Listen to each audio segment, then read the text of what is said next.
everyone, it's Justin and Matt. two dads again from BRRRRM Australia, and we're coming to you today from a 2019 Hyundai Santa Fe Highlander.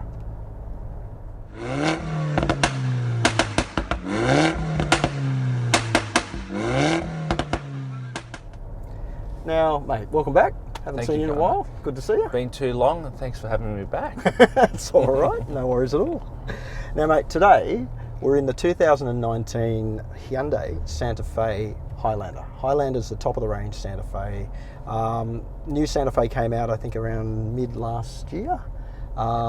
Big change for Hyundai. I mean, it's their sort of top of the range car in their range, isn't it? So, yeah, it's the big car there.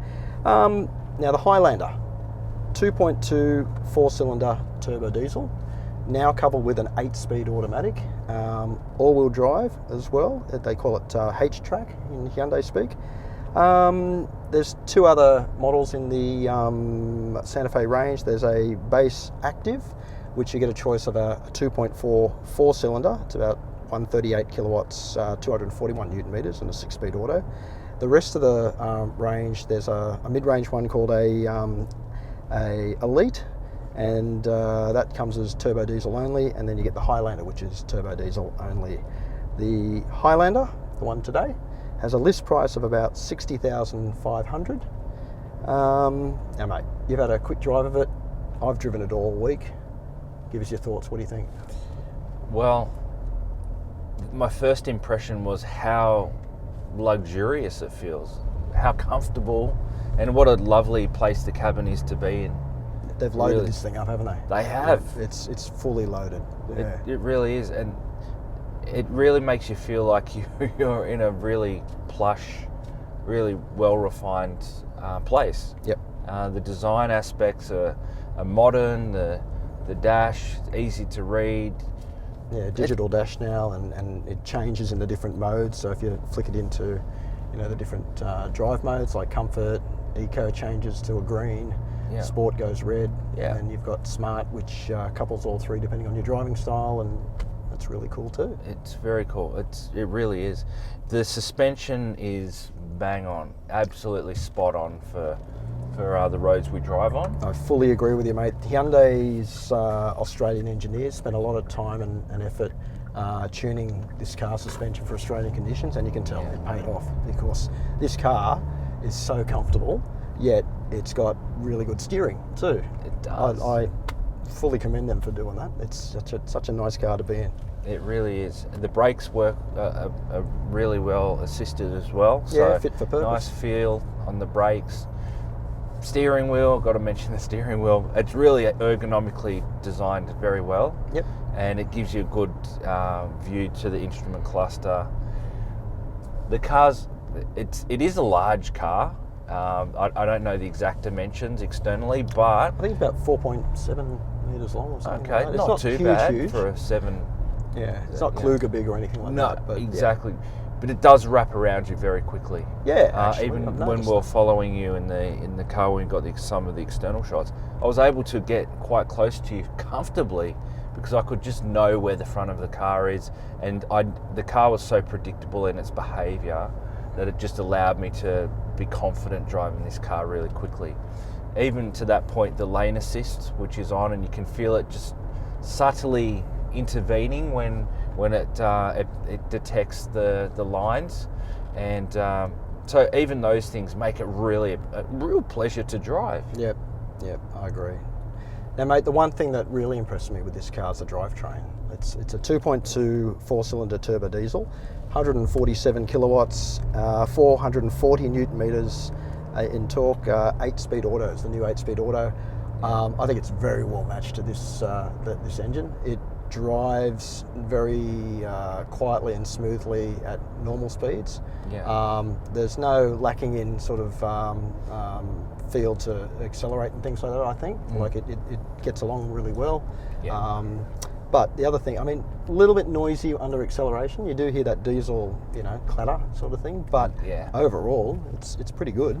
And pretty good fuel economy too. So, that point you mentioned about that low speed acceleration clatter, that's probably the only thing that I could pick out that stood out to me as something I'd prefer to be slightly different. But you know what, to be honest, everything else I really like. Yeah, you just hear it under acceleration. You don't hear it at normal cruising like now. It's quiet. No, now it is more than acceptable. Yeah, just those small moments, which are infrequent. Yep, that's right.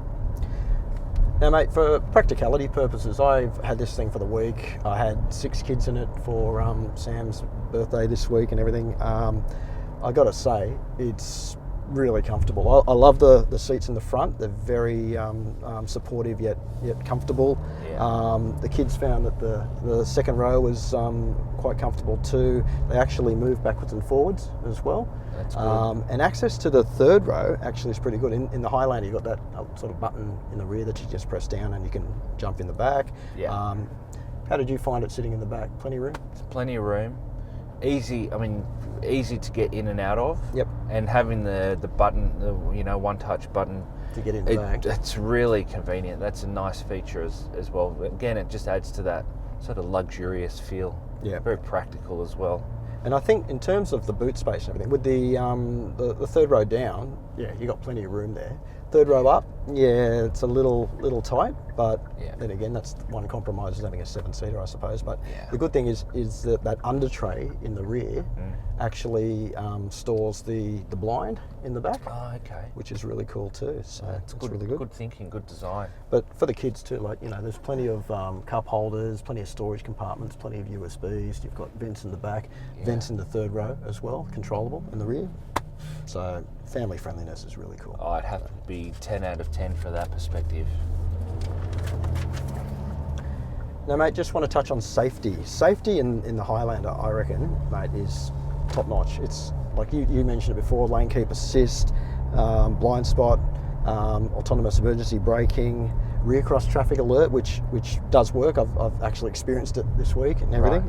Right. So there's a couple of really good kid-friendly safety features in the car. A rear occupancy alert. So if one of the smaller kids is left in the back there and you accidentally get out of the car, the car detects it and will honk the horn, say come back, get the kid out. Oh wow! Yep, that's very good. Another good feature: a safe exit assist, which actually locks the rear doors if it detects it's a car coming and the kid wants to open the door. Oh wow! That's really good. That is a real so that's practical. smart tech. That really is. But I mean, overall, you expect that for a top of the range model. You're going to get everything on the hamburger with a lot. Yeah.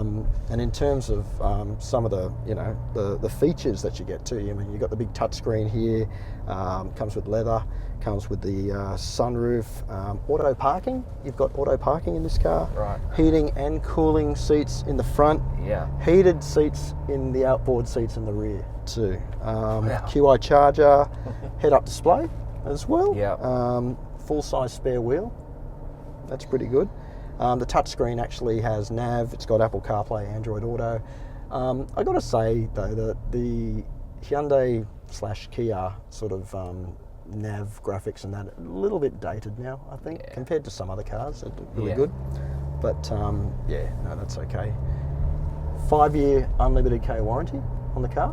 So there's good support. They're not quite as good as cousin Kia and that with their 7-year one, but also Hyundai's got this thing. It's very like a BMW system. It's Hyundai's AutoLink, the connectivity thing that you put on your phone. Ah yes. So you can actually get all the information about the car from your phone. That's really cool too. So Hyundai's really stepping up their game. They really are. It's a very good feature. X Factor, mate. Now, what do you think? Is it something when you park it, you'd look back? It has had new styling, the Santa Fe. It's very appealing from a styling perspective. Inside, I feel like I'm driving equally a luxurious vehicle from Europe. Outside, it definitely has the Korean design elements, which is a good thing. I'm not saying it's a negative. It's a good thing. And I think for this particular spec, the quilted seats, which you can see from the outside, it actually does look nice.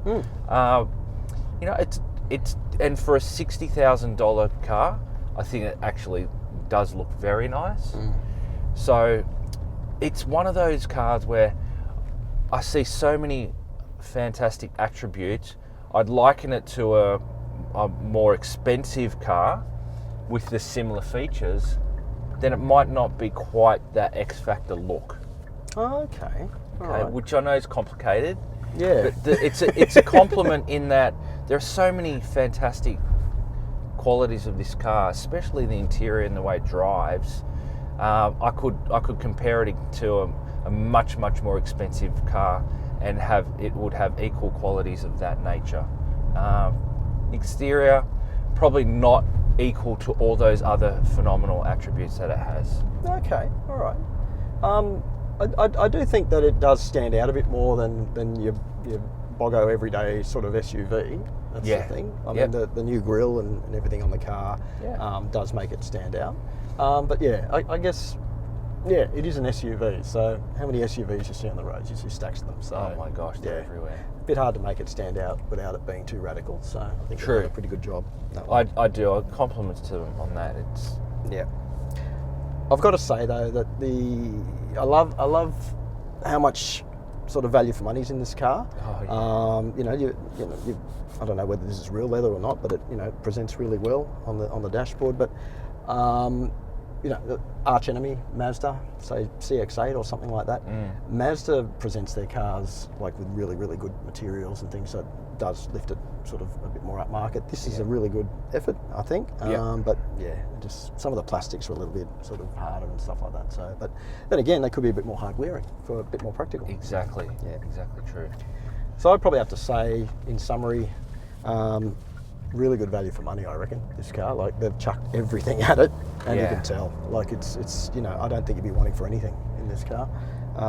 And it's good to drive. I was really impressed with the way that it rides. It's not a sporty car, but it's very comfortable.